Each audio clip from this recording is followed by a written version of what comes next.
The New York Times opinion page. Can anyone save the G.O.P? Bill Weld tries a Granite State carom shot. By Bret Stevens, opinion columnist. January 17, 2020. Bill Weld, the former Massachusetts governor and current long shot, make that long shot candidate for the Republican Party's presidential nomination, is a keen student of New Hampshire politics. In an interview with me this week, he noted the following fact. Every time an incumbent president of either party faced a significant primary challenge in the Granite State, he failed in his bid for re-election. It happened to George H.W. Bush in 1992 after Patrick Buchanan took 38% of the New Hampshire vote. It happened to Jimmy Carter in 1980 after Teddy Kennedy took 39%. It happened to Gerald Ford in 1976 after Ronald Reagan took 48%.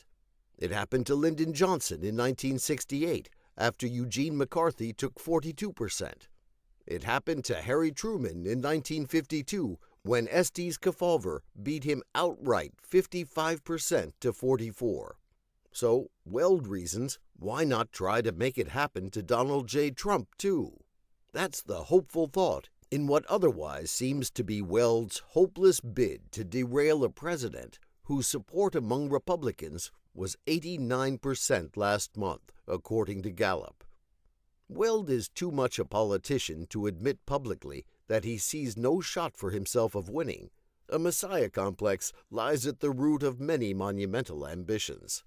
But he's also wise enough to know that losing well can achieve great things, like bringing down a president who, he said, quote, regards the law as something to be evaded, end quote.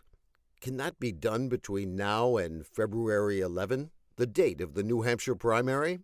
Weld rests his hopes on two things: New England Republicanism, which remains alive and well despite reports of its demise, and Trump's trial in the Senate, whose result may not yet be a foregone conclusion. On the former, note that Vermont, Massachusetts, and New Hampshire all have GOP governors who, like Weld, are relative moderates compared to the rest of the party.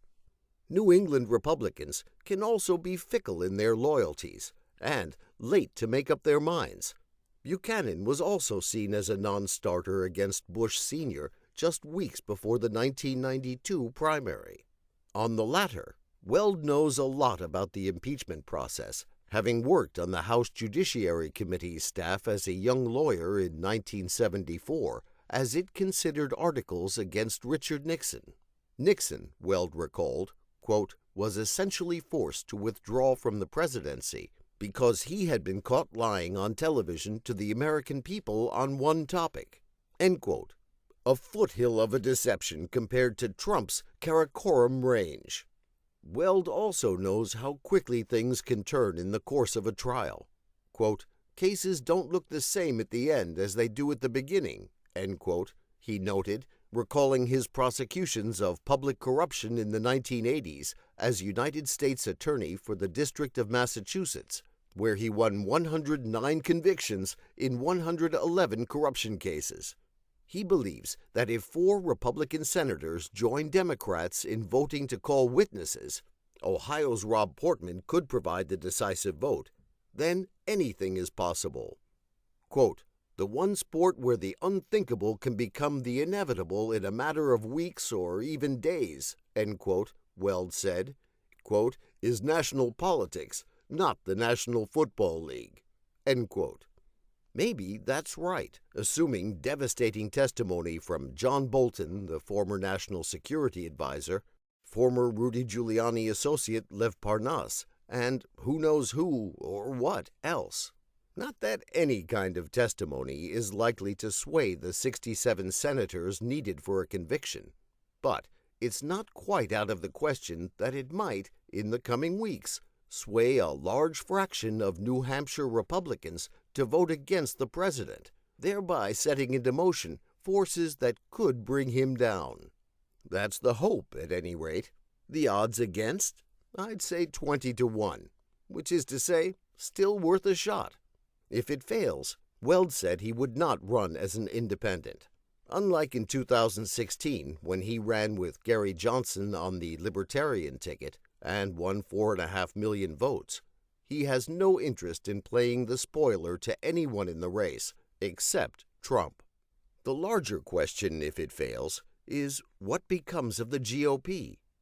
Weld compared the party to the late-stage Whigs of the early 1850s, which were riven between the nativist Know-Nothing faction and the anti-slavery wing that would become the Republican Party of Abraham Lincoln.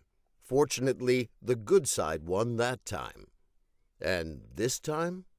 The best conservative case for rooting for a Democrat to win this fall, any Democrat, including Bernie Sanders or Elizabeth Warren, is that it might be the only way to save the Republican Party from itself.